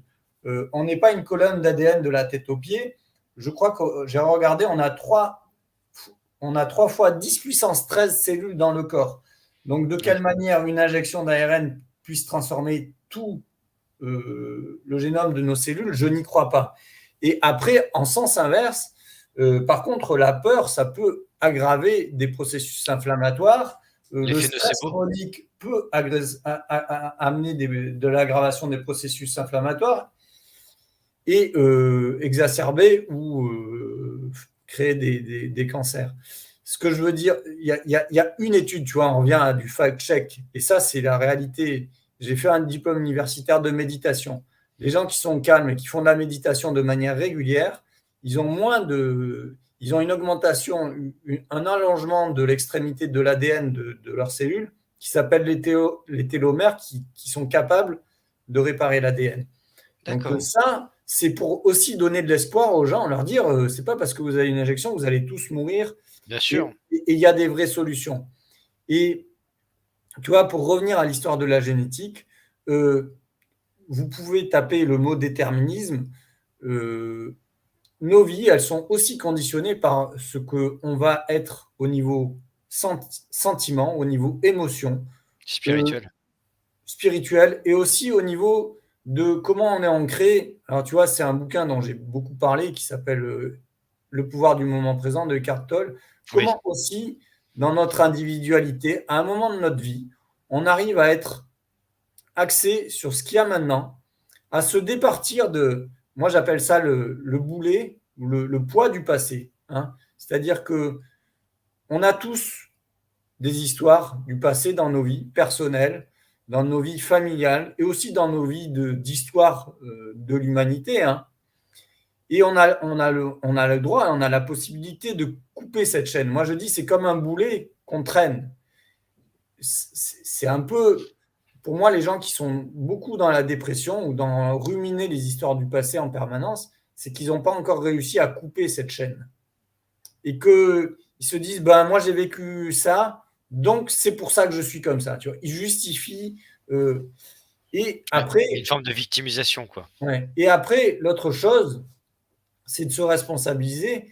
Et c'est aussi de pouvoir imaginer la suite, le futur, euh, de manière plus, on va dire, positive, optimiste que négative. Louis Fouché aussi en a parlé, comme d'autres, c'est-à-dire la peur. La peur, c'est quoi? C'est dans mon cerveau, c'est l'anticipation anxieuse du futur. C'est se dire tout est foutu, tout va s'écrouler. Et c'est assez marrant, tu vois, cet après-midi, je suis passé en ville et il y avait 4 jeunes de Greenpeace et je lui ai parlé de ma pétition, entre autres. Et elle me dit, mais après, on en a dérivé sur l'histoire du climat. Elle me dit, il y a une urgence climatique. Je dis, mais non, il n'y a pas d'urgence climatique. Je dis, il y a toujours des saisons. Il y a eu l'hiver, il y a eu de la neige sur les montagnes. Il y a toujours des cycles. Elle a pas Et fait en un fait, AVC comme tu l'as dit la, ça? la jeunesse est ancrée dans ce. Et tu vois, on reprend ce mot d'urgence. Tu vois, le Covid, on nous a dit, c'est une urgence, il faut vacciner. Et là, maintenant, En les état jeunes, ils sont d'urgence, dans alors. urgence climatique. Et elle me dit, oui, mais on n'a pas tout le temps. Je dis, mais vous avez quel âge? Bien sûr qu'on a beaucoup, beaucoup, beaucoup encore d'années pour construire des belles choses aussi au niveau de l'écologie, de comment on prend soin de l'environnement dans lequel on vit. Et donc, de comprendre que l'anticipation du futur, on peut aussi l'imaginer sereinement et se dire qu'il va y avoir des très belles, je ne sais pas quel mot il faut dire, de révolution ou de changement d'acception de quelle relation on va avoir avec l'environnement. Et c'est aussi ça que les jeunes veulent porter, c'est qu'on va avoir une meilleure relation au climat. Mais tout ça, il faut qu'on reprenne, qu'on puisse avoir accès aux médias, qu'on puisse avoir un débat. Et pour revenir à l'histoire des vaccins, moi je dis il faut les arrêter. Et après, on pourra dépister les gens, que ce soit sur des considérations de myocardite, d'AVC, de ceci, cela, avant qu'ils soient handicapés, ou sur des considérations de cancer, et apporter des solutions globales sur la santé globale et aussi peut-être des médicaments pour éviter. Et ça, je suis sûr et certain que c'est possible. Mais encore faut-il que les médias nous laissent en parler. Et, et tu vois, ça nous sort, et moi je veux sortir de ce combat, de cette guéguerre entre pro-vax et anti-vax. Je veux vraiment que demain, on puisse discuter avec les autres médecins, qui, qu'ils aillent devant la justice ou pas, je m'en contrefous. J'ai déposé des plaintes. La justice en fera ce qu'ils voudront. Mais je veux surtout qu'on puisse prévenir. Tu vois, je reprends cet exemple de cette jeune fille de 26 ans là ce matin qui me dit qu'elle a 2 doses et était complètement sidérée par mon message. J'ai dit, vous inquiétez pas, il y a des solutions. Mais pour ça, il faut qu'on puisse les activer collectivement, pas juste dans une vidéo comme ça. Bien sûr. Alors, je lis les commentaires en même temps parce que c'est vrai que tu as dit que tu allais en Bretagne Mm. et certains auditeurs demandent où est-ce que tu vas exactement, si tu passes du côté de Nantes, si tu... Alors, ouais, j'ai mis sur Telegram, c'est Denis Agré avec vous. Sur Facebook, Sur il y a, Facebook, on a il y vu que a- c'était le il y 15 a- avril apparemment. il y a un vrai compte Facebook qui est celui-ci, Oui, je hop, l'ai mis hop, où hop, tu as le où surf. il y a 24 000 abonnés parce qu'il y a un faux compte Facebook. Oui, j'ai vu ça. Alors, juste pour faire simple, je vous dis les dates. Donc, hop, hop, hop, Ouais, voilà. comme ça, ouais. Ça, c'est l'affiche, vite fait. Alors, j'en profite pour lancer un petit appel. J'ai encore écrit à Emmanuel Darle. Bizarrement, mais bon, ça, c'est dans l'organisation, mais c'est comme ça. Le 31 et le 1er, donc vendredi et samedi, je cherche quelqu'un qui puisse m'héberger à Poitiers, puisque j'arrive à Poitiers vendredi soir. Donc, n'hésitez D'accord. pas à m'écrire sur Messenger ou sur Telegram. Et après, les dates, ben, c'est les suivantes. Le 2 avril, je parle à Bressuire, le 3 à Cholet, le 4 à Ancenis, le 5 à Châteaubriand, le 6 à Rennes, le 7 à Dinard, le 8 à Lannion, le 9 à Morlaix, à Roscoff, je ne sais pas s'il y a encore une salle le 10 à Brest, le 11 à Douarnenez, le 12 à Quimper, le 13 à Auray, le 14 à Saint-Nazaire et le 15 avril à Nantes. Donc, tous les jours, je vais relier tout ça en vélo. Il y a entre 60 et 80, 100 bornes tous les jours. Et voilà, donc en fait, je l'ai fait déjà cet hiver. Je suis monté à Orléans, j'ai fait 1500 km et tous les 100 km, je me suis arrêté chez les gens. Et l'idée, c'est de parler de la santé globale sous tous ses aspects. Et ça, c'est vraiment quelque chose de très important pour qu'on puisse vivre plus sereinement. Voilà. C'est Alors, un gros challenge. dans un commentaire, Ghislaine a pas mal commenté et elle a raison. Je suis depuis le début les inconvenus du docteur Agré avec la dite crise sanitaire. On ne fait plus confiance aux médecins chevronnés, on encourage les crapules. Alors, je voudrais rebondir là-dessus parce qu'elle a tout à fait raison et ça rejoint exactement tes propos de tout à l'heure sur la confiance. Parce que le problème du gouvernement, c'est qu'ils ont considéré que la confiance était, j'allais dire, intrinsèque. C'est-à-dire qu'en fait, voilà, c'est normal. Il n'y a pas de méfiance possible. Et donc, ils ont pas compris que la confiance, ça se mérite. C'est-à-dire que il y a la fameuse phrase, on peut tromper quelqu'un une fois, mais pas tromper quelqu'un 1000 fois, etc., etc. Et en fait, la problématique de tout cela, c'est que moi-même, qui pourtant est un respect pour, j'allais dire, ceux qui ont fait des études, ceux qui ont un parcours, assez prestigieux et cetera, même ceux qui ont des diplômes. Moi, il y a quelque chose qui m'a beaucoup choqué durant cette crise sanitaire, c'est que finalement, c'est pas les plus diplômés qui sont les plus lucides et les plus intelligents. Et c'est vrai que le formatage qu'on a reçu, plus ou moins tous, moi-même le premier, hein, j'ai été en fac de droit il y a 15 ans. La première chose qu'on m'a dit quand je suis arrivé en droit, c'est: «Vous êtes les élites de la nation». Et quand on commence déjà à parler comme ça aux étudiants, bah, ils se sentent plus pétés, pour être tout à fait caricatural. Il y a 3 domaines qui sont concernés comme ça, c'est le journalisme, le droit et la médecine. Et forcément, quand on dit aux gamins qui ont 18 ans, qui sortent, ils ont à peine le bac en poche, ils connaissent rien à la vie, ils n'ont pas encore vécu, si je puis dire, ils n'ont pas encore connu le marché du travail, on leur dit: «Vous êtes les élites de la nation». Forcément, ils se disent: «Bah, finalement, nous, on est les gens qui réussissent et puis en dessous, il y a les gens qui ne sont rien», pour reprendre une parole présidentielle. Et donc finalement, à partir de là, voilà, et j'ai compris que dans le milieu médical, dans les universités de médecine, parce que j'ai eu des témoignages en la matière. Moi, j'ai une lectrice qui m'a dit: «Voilà, moi j'ai refusé les injections et cetera et j'ai 3 enfants qui sont très différents les uns des autres puisque j'ai un de mes enfants, une fille, qui est en fac de médecine et qui, bah, a ce conditionnement par rapport au vaccin, forcément, et donc, bah, limite, ils se parlent plus». Et c'est vrai que pendant la crise sanitaire, le secret médical a été détruit, dans le sens premier du terme. Le serment d'Hippocrate a été détruit. Moi, j'ai vu, tu as été choqué par certains témoignages, certaines paroles. Moi, j'étais choqué par certaines photos de gens qui avaient pris dans une salle d'attente un médecin qui disait: «Je soigne tout le monde sauf les non vaccinés». On en Oui, est non, arrivé à mais, cet apartheid-là. Et ces gens-là tout à doivent fait. payer parce que j'allais dire, Euh, c'est une forme il faut, de crime de lèse-majesté. il faut qu'à minima, ils reconnaissent leurs torts, leurs erreurs. Tu vois, juste, tu parlais de la confiance, ça se mérite. Moi, je t'ai parlé des vaccins. Tu vois, là, j'ai fait un tweet il y a 6 jours. Vous allez voir, sur Vaccin un vaccin rotavirus à partir de 1 mois et demi qui chez les s'appelle enfants, oui. le rotavirus. Oui, Il y a le lien, si vous avez envie de descendre sur Twitter, sur la je vais plaquette mettre le de lien. l'Agence européenne du médicament. Euh, des trucs hallucinants. Tu vois, on parle juste. Alors, en plus, l'HAS a recommandé ce vaccin depuis juillet 2022 chez les enfants à partir de 6 semaines, donc de 1 mois et demi. Et quand tu lis, et moi je suis stupéfait, et la confiance, elle est brisée, c'est-à-dire que c'est écrit dans les documents de l'Agence européenne du médicament. On te dit, il n'y a aucune donnée de tolérance et d'efficacité de Rotarix, donc ça c'est le nom de, chez les nourrissons ayant une pathologie gastro-intestinale ou un retard de croissance, donc ils t'écrivent quand même qu'il n'y a aucune donnée de tolérance et d'efficacité.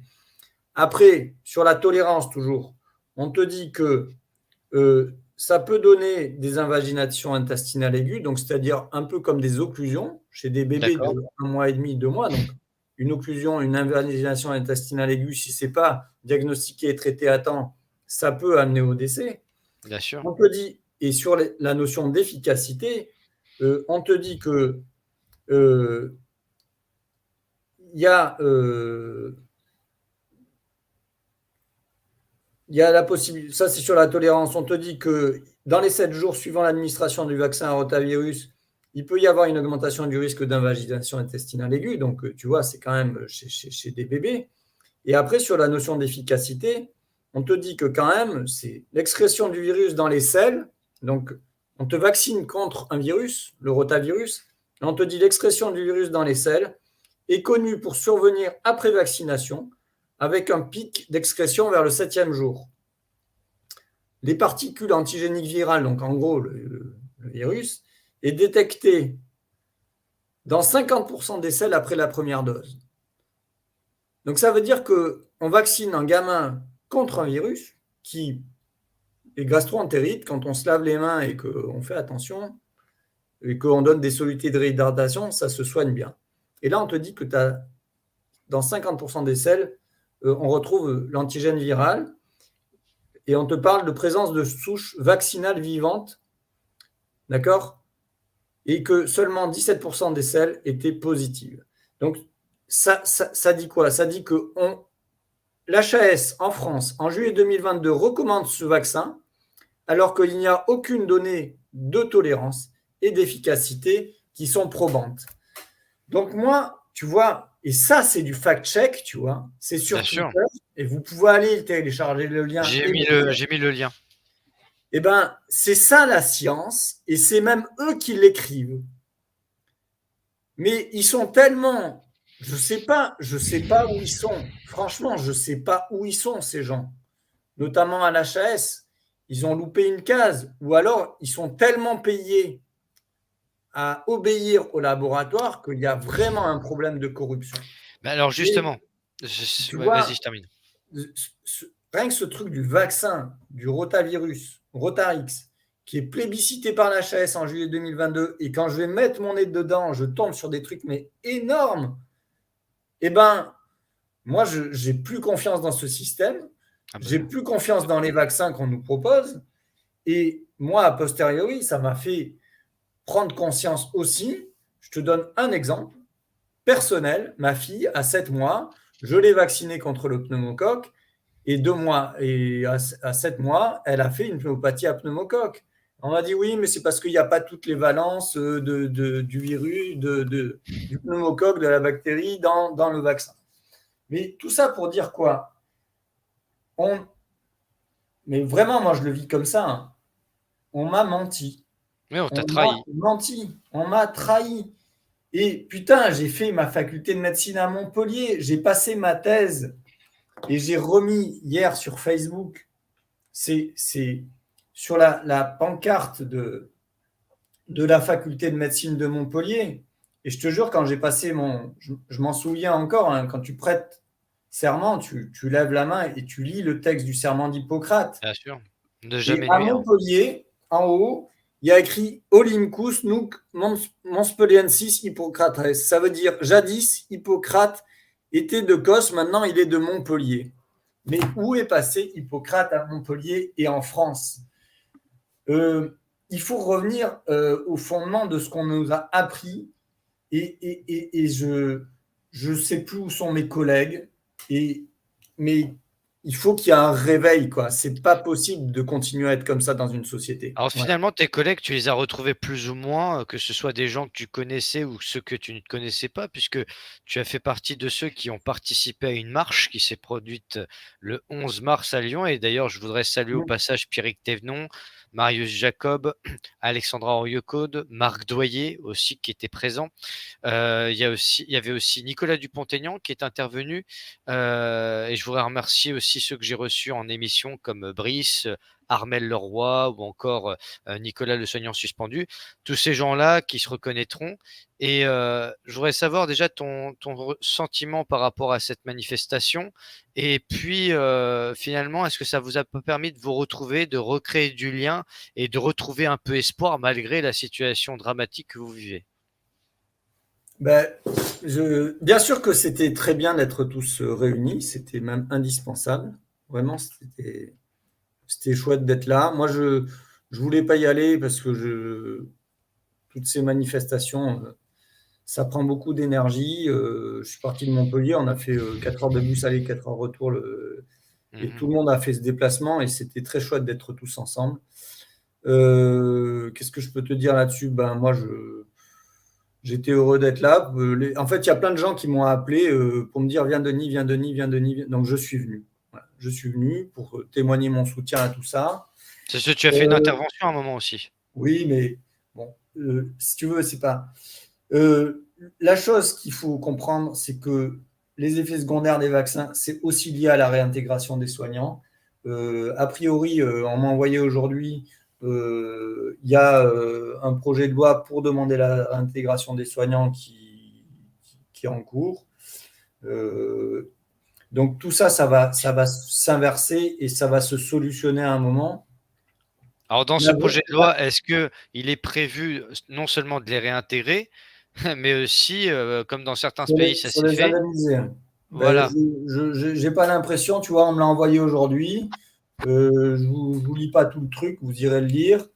Euh, c'est sur quoi? Numéro 991, donc c'est un projet de loi qui a été déposé là, le 21 mars 2023. Proposition de loi portant abrogation de l'obligation vaccinale contre la Covid dans les secteurs médicaux, paramédicaux, d'aide à la personne et visant la réintégration des professionnels et étudiants suspendus. Bon, on va dire que Les prémices quoi. c'est un début de marche de l'escalier, hein. Mmh. Bien évidemment, il faudra que ces gens soient indemnisés. Je veux dire, on ne peut pas avoir laissé les gens dans la précarité financière sans leur dire, écoutez, voilà. Et puis Je veux dire, pendant, 18 mois on quoi. voit comme ils savent créer de la monnaie pour des millions de tests Bien sûr. qui n'ont servi qu'à créer une épidémie de tests, hein. Pour le D'ailleurs, remdesivir Pierre aussi Chaveau d'ailleurs. le dit très bien. Donc, ils peuvent créer des sous pour indemniser les gens et pour permettre à des gens qui n'ont pas de revenus du tout pendant 2 ans, 3 ans, enfin 2 ans, de pouvoir au moins récupérer ce qu'ils auraient dû avoir. Voilà, moi je pense que tout ça, il y a vraiment, tu vois, bon, c'est long de parler, tu vois, ça prend de l'énergie.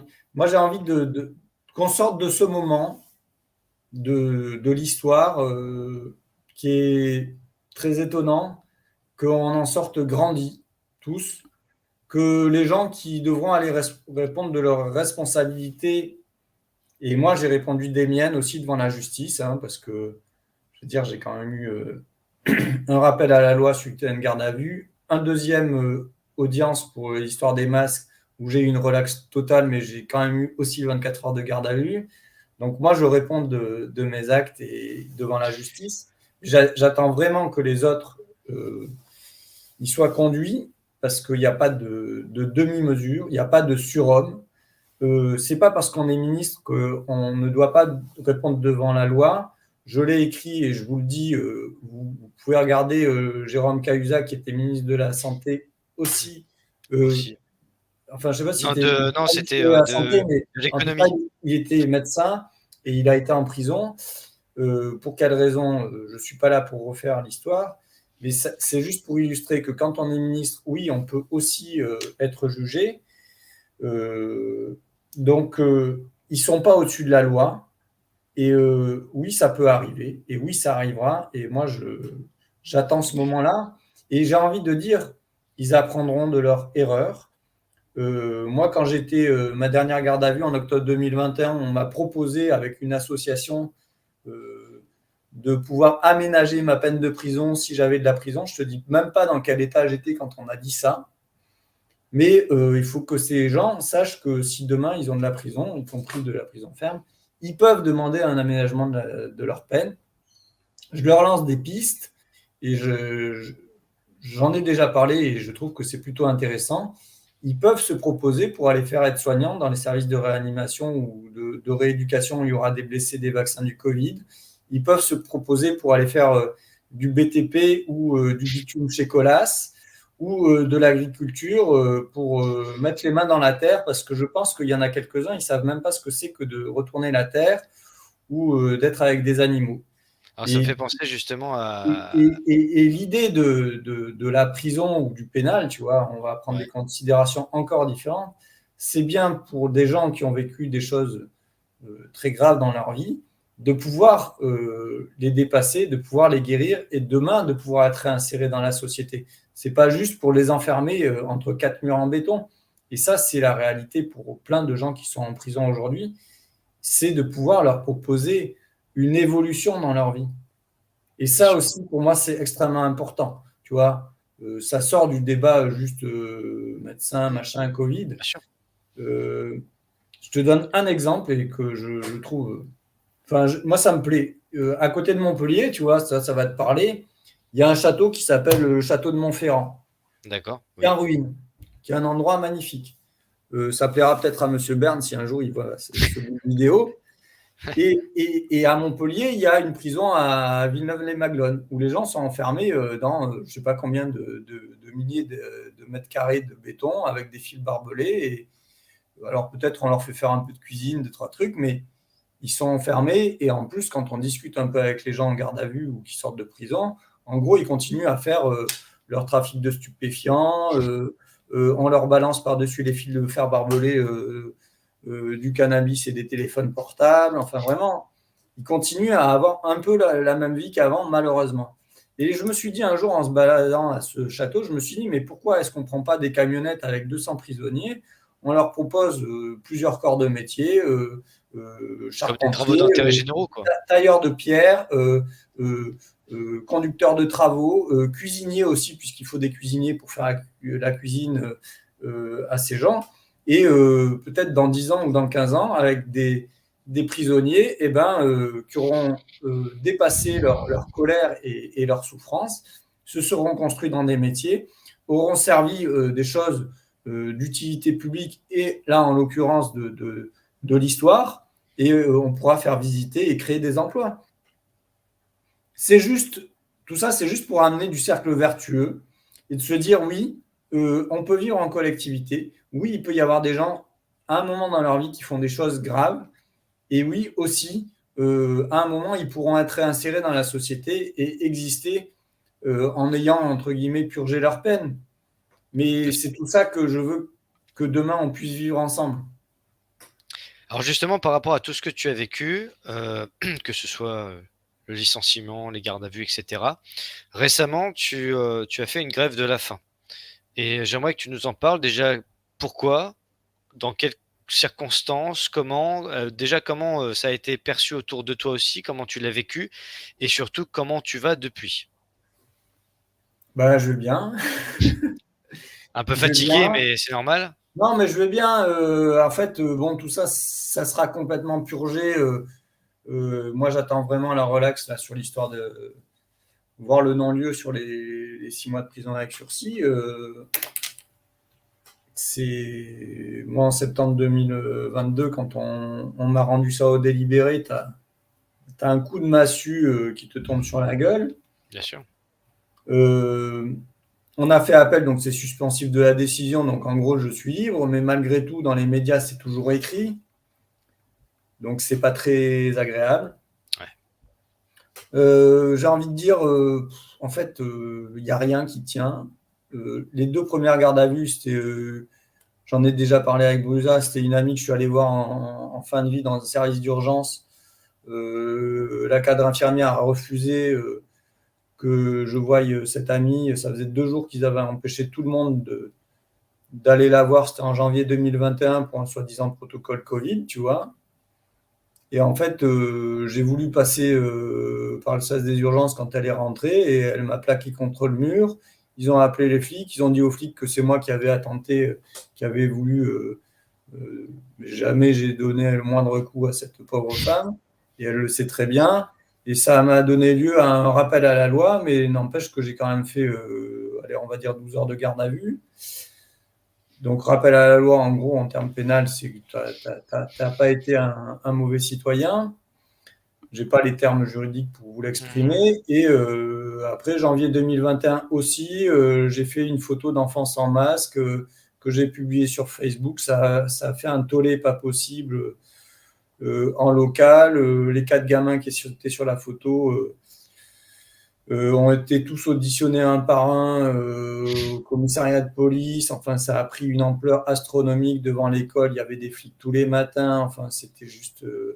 Mais c'est de la surréaction. Et pour ça, j'ai eu droit à 24 heures de garde à vue en mai 2021. Donc, tu vois, 5 mois après, où j'étais convoqué soi-disant pour une audition. Je ne mettais pas la société en danger depuis 5 mois. Donc, ils n'avaient aucune raison de me coffrer. Hein. Je veux dire, pour moi, c'est de la prison politique. Hein. Je veux dire, ils m'ont foutu pendant 24 heures enfermé. Et ça, pour moi, je trouve, honnêtement, je trouve que c'est ce qui me. Incroyable. C'est ce qui me dégoûte le plus. C'est-à-dire qu'en fait, même les policiers devraient désobéir à ce genre de choses. C'est-à-dire que la garde à vue, c'est fait pour protéger la société de personnes qui sont dangereuses pour la société. Bien sûr. Entre le moment où j'ai pris la photo des gamins en janvier 2021 et mai 2021, ils avaient eu toute l'occasion de suivre mes faits et gestes à Montpellier et de voir que je n'étais ni dangereux pour la société ni pour les gamins. Donc cet enfermement, il est complètement abusif. Et Dieu sait combien il y a de gens qui ont été mis en garde à vue depuis 2 ans, 3 ans, voire plus. Même à l'époque des Gilets jaunes, déjà, ça commençait Voilà. Et le policier, le soir, en mai 2021, a dit à 18h devant l'avocate que j'avais, vous pourriez sortir ce soir, mais c'est politique. Donc je te jure, quand tu entends ça dans la bouche d'un policier, tu dis, mais c'est clair. C'est aberrant. Mais je lui ai dit en rigolant, je dis, mais écoutez, si vous voulez, il n'y a pas de problème, on va bouffer au resto, vous ne direz pas à vos chefs, et puis je reviendrai demain matin, vous me laisserez sortir. Mais non, ils m'ont gardé dans un bouge. Et la troisième histoire, donc là, j'ai eu une relaxe totale, je ne sais plus quand est-ce que c'était, le jugement, c'était en 2022. Là. Et la troisième histoire, c'est une vidéo que j'ai faite en septembre 2021 devant la RS Occitanie, où j'ai rappelé les chiffres de mortalité des vaccins du Covid. Et ça a été transformé par ces grands médias savants et notre ministre comme étant une menace de mort du directeur de la RS Occitanie, ce que je conteste totalement. Et je n'ai jamais, mais je dis vraiment, je n'ai jamais menacé qui que ce soit. Je ne suis pas quelqu'un d'agressif. Et donc, suite à ça, ils m'ont jeté en garde à vue pendant 2 jours et demi en octobre 2021. Perte et fracas, ils m'ont sauté à 6 dessus, 6 flics m'ont sauté dessus dans la rue, menottés, embarqués. Mais je sais même pas comment, je sais même pas comment ces policiers peuvent avoir fait ces gestes-là. C'est-à-dire que c'est sauter à 6 flics sur une personne, c'est que c'est quelqu'un de dangereux, quoi. Oui, c'est un Il faut terroriste. l'arrêter. Mais ça faisait des mois qu'ils me connaissaient. Et c'est choquant, c'est traumatisant. Moi, suite à cette garde à vue, pendant des mois,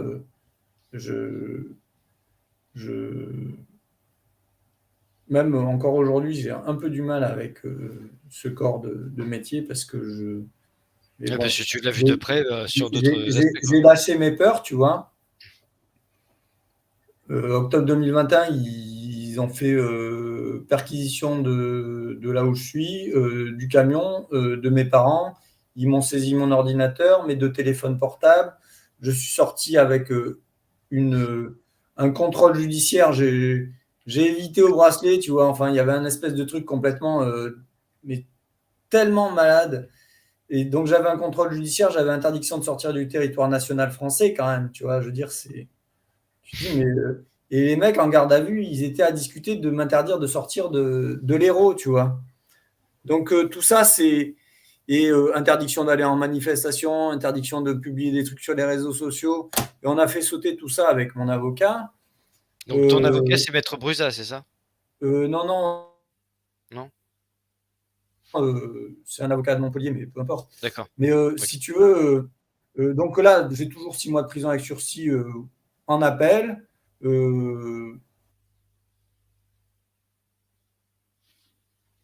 Fondement juridique, étant donné qu'en fait, que pour l'histoire d'un certificat de vaccination que j'avais,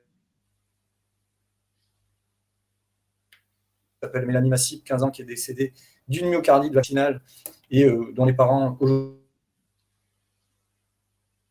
reconnus comme victimes. Là, pour moi, c'est le plus grave. C'est-à-dire que une des choses les plus graves, c'est que tous les parents ou les ascendants ou les descendants qui ont des gens qui sont décédés de ces vaccins, qui ont déposé plainte et que la justice ne fait pas son boulot, moi, ça me choque, mais vraiment profondément. Moi, ce qui me choque le plus profondément, c'est ça. C'est-à-dire qu'on a encore un Olivier Véran qui, aujourd'hui, sur Twitter, fait des vidéos où il parle de démocratie. D'ailleurs, il est chargé du renouveau démocratique. Non, mais ce n'est pas tenable, ce n'est pas acceptable. Je ne sais pas qui va arrêter ces gens-là, mais il faut les arrêter. Ce n'est pas possible. Ce n'est pas possible. Tu vois, je parle du cas de Mélanie Massip, mais il y en a d'autres. On pourrait parler de Maxime Beltra, le père Frédéric, on se connaît. Il y a des autopsies. Tu peux prendre le cas d'Anthony Rio. Il y a des autopsies d'enfants morts qui ont montré, preuve à l'appui, ça c'est la science, qu'il y a des myocardites dus au vaccin. La NSM l'a reconnu. Donc ça veut dire que ces gens sont morts à cause de ces injections. L'Académie de médecine avait écrit, et c'est sur leur site internet, que c'était une arme sûre et efficace, mais au niveau médico-légal, c'est une arme. C'est-à-dire qu'on franchit ta peau avec une aiguille, un objet contendant, en métal, et on injecte à travers l'aiguille un produit qui te tue. Donc, c'est un empoisonnement, c'est un meurtre. Et théoriquement, c'est du pénal. Les gens qui sont responsables de ça aujourd'hui ne sont pas arrêtés. Où est la justice? Mais vraiment, la justice. Que fait la brigade de recherche judiciaire? Qu'est-ce qu'ils font? Ils attendent. Vous êtes indépendant dans vos actions. Moi, quand j'étais médecin urgentiste, j'attendais pas que le ministre me dise réanime un tel. Bien sûr. Quand il y avait quelqu'un en arrêt cardiaque devant moi, dans la seconde qui suivait, on le massait, on le défibrilait et on lui passait de l'adrénaline. Et on faisait notre.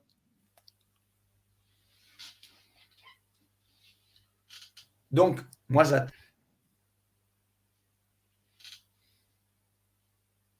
Et qui aille arrêter ces personnes. Encore de milliers de personnes. Et c'est inacceptable. Et pour moi, c'est beaucoup plus grave que l'histoire des retraites. Tout ça, c'est des masques de fumée médiatique.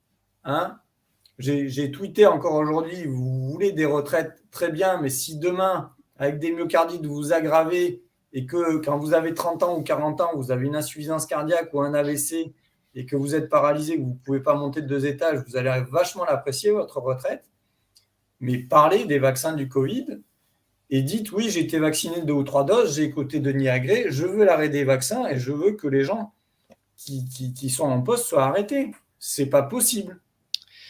Je rebondis sur le commentaire de Ghislaine parce que je voulais t'en parler tout à Mmh. l'heure. Et elle fait bien d'en parler du docteur Amine, Mmh. cardiologue Fabrice, mais je voulais te Mmh. parler aussi de Amin Numlil, puisque tu Oui. parlais de soignants, Mmh. etc.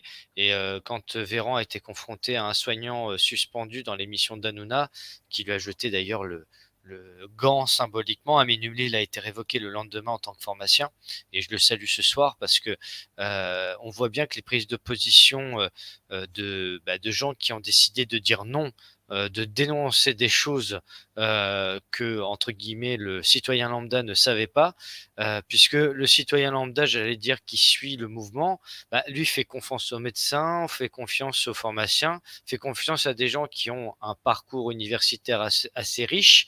Et donc, c'est tout ça qui, finalement, a été mis à mal durant cette crise sanitaire, puisque on s'est rendu compte, finalement, que bah, c'était un château de cartes qui s'effondrait. Et ça me fait penser au message qu'on a reçu tout à l'heure, que j'essaie de retrouver notamment. Je crois que c'est Ah non, c'est Patricia Mmh. qui nous disait à quand une garde à vue pour conflit d'intérêts politique, parce que finalement, la plupart je les appelle les ultra-crépidarianistes, c'est un mot qui est sorti ça durant la crise, c'est en fait ceux qui se disent experts de tout, c'est-à-dire que en dessous de leur nom à la télé, Mmh. on a experts de ceci, de cela. Ils sont experts sur les reins, sur les vessies, etc. Mais ils parlent de sujets qu'ils ne maîtrisent pas. Mmh. Mmh. Et en Mmh. fait, ce sont des experts dans un autre domaine, mais qui s'expriment sur un domaine qu'ils ne maîtrisent pas, en donnant des leçons de morale et surtout en donnant des conseils. J'allais Mmh. dire, c'est de l'imposture totale. Et donc finalement, ces gens-là ont été peut-être beaucoup plus dangereux que les autres parce que déjà, ils ont été décorés de la Légion d'honneur pour beaucoup d'entre eux. Ouais, mais c'est Ensuite, voilà, bah, c'est classique, j'allais dire, malheureusement. Ensuite, ils ont notamment des conflits d'intérêts majeurs avec Big Pharma. Et puis ensuite, ils sont toujours présents. C'est-à-dire que quand il faut, là, il y a la 10e vague, soi-disant, puisqu'il faut bien trouver des vagues pour, comment dire, calmer l'opinion qui est en colère de plus en plus. Bah, on va les mmh. rappeler limite et dire voilà, qu'est-ce que vous en pensez, alors que bon, il y a rien. Donc de ce fait, on en est à ça. Et c'est vrai qu'on parlait de confiance tout à l'heure. Déjà que j'avais pas beaucoup confiance en ce système. Mais là, c'est voilà, c'est totalement détruit. Et c'est vrai que pour retrouver la confiance, bah, faut changer le système. Parce que Mmh. les personnes, c'est une chose, mais une personne va en remplacer une autre, puisque le formatage est Non, déjà bien présent, tu vois? non, parce que si tu veux, il y a plein de gens qui ont parlé, tu vois. Je vais citer après, je vais vous laisser parce que Ouais. j'ai pas mal. Je vais citer quelqu'un qui est devenu beaucoup plus connu que moi, qui s'appelle Didier Raoult. Oui. Hein. Mmh. Son tweet du 15 mars, hein, vous dit quoi? Il y a des myocardites et des troubles du rythme mortels après vaccin Covid. Alors, on peut dire dû au vaccin Covid, mais tout ça, c'est de la sémantique, Mmh. en particulier chez les adolescents et les hommes jeunes. D'accord. D'accord? Monsieur Raoult l'a écrit. Donc, si tu veux, les personnes qui ont, je vais dire un gros mot, qui ont du crédit social parce que les gens nous font confiance, que ça soit Amin Oumnil, que ça soit Didier Raoult, que ça soit plein d'autres personnes, demain, moi, je suis prêt à aller reconstruire tout ça. Hein. Je suis prêt à aller. Tu vois, à Berkoff, ce matin, il m'a dit: vous n'êtes pas organisé. Ben, laissez-nous nous organiser. Conviez-nous demain, je sais pas, au Pour ministère, faire à une table Paris. ronde ou pour faire un ouais, Faisons une table ronde avec Martine Vonner en code, Denis Agré, Didier bien Raoult, sûr. Amin Numil, je sais pas, Éric Loridan, Louis Fouché, toutes ces personnes qui ont parlé, qui sont médecins et qui sont un peu scientifiques et qui ont une légitimité à parler et qui sont reconnus par les gens, qui sont, j'ai envie de dire, appréciés. Et en sens inverse, quand tu vois les commentaires qu'il y a tu prends Twitter, Monsieur Emmanuel Macron ou Monsieur Véran, franchement, j'aimerais pas être à leur place parce qu'il y a que des insultes ou des menaces pour ces personnes. Donc autant qu'ils quittent leur poste, quoi. Franchement, je sais même pas pourquoi ils y restent.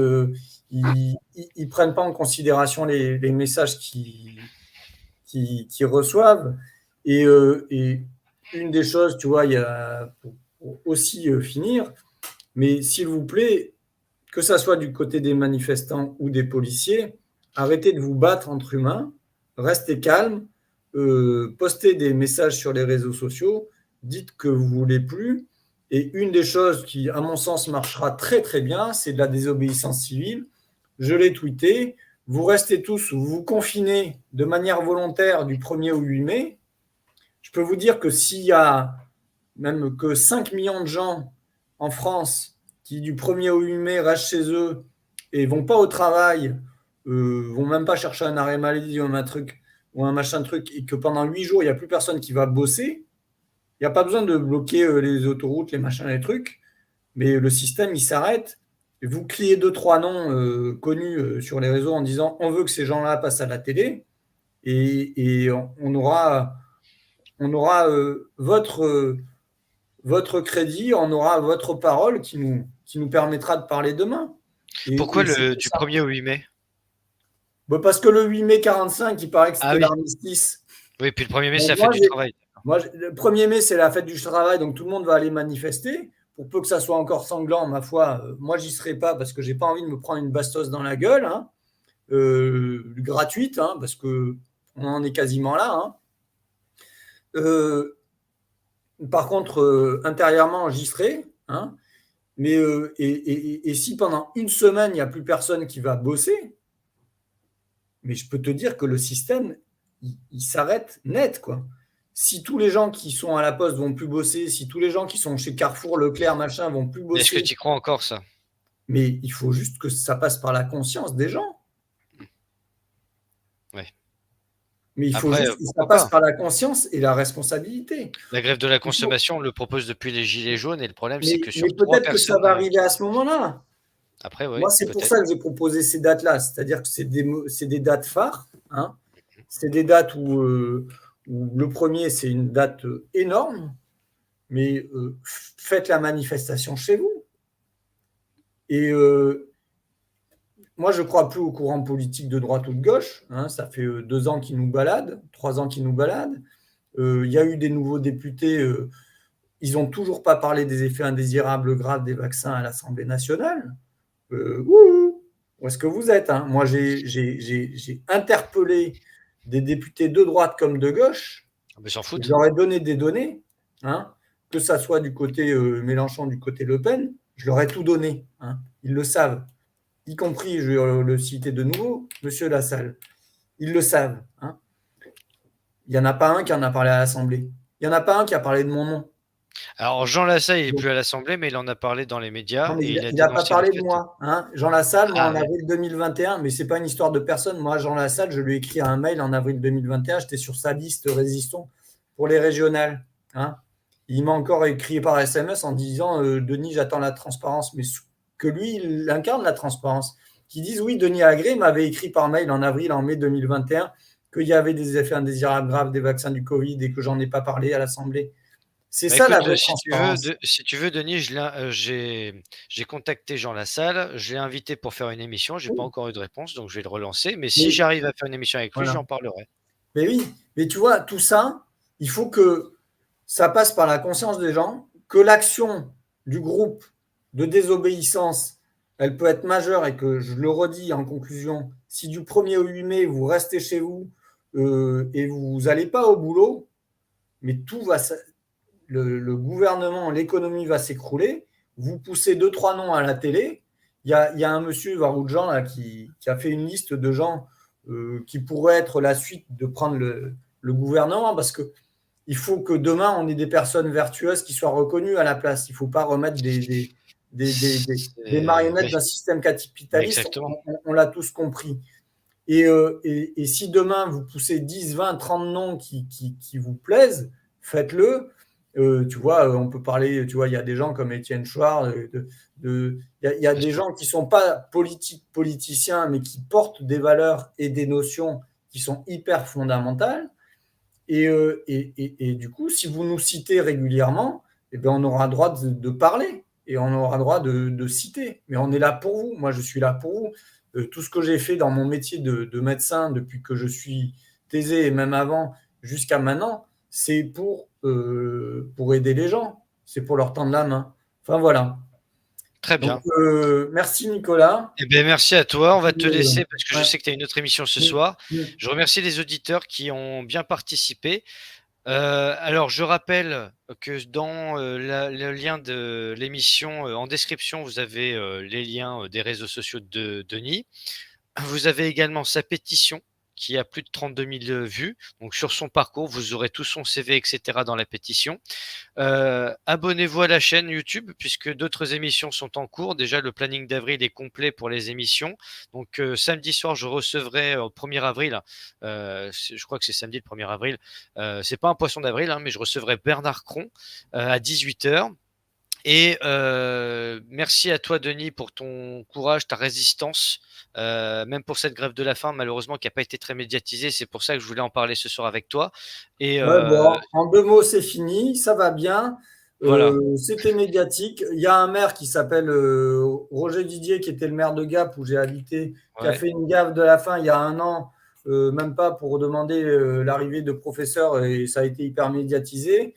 Quand tu fais une grève de la faim, personne n'en parle quand tu es médecin.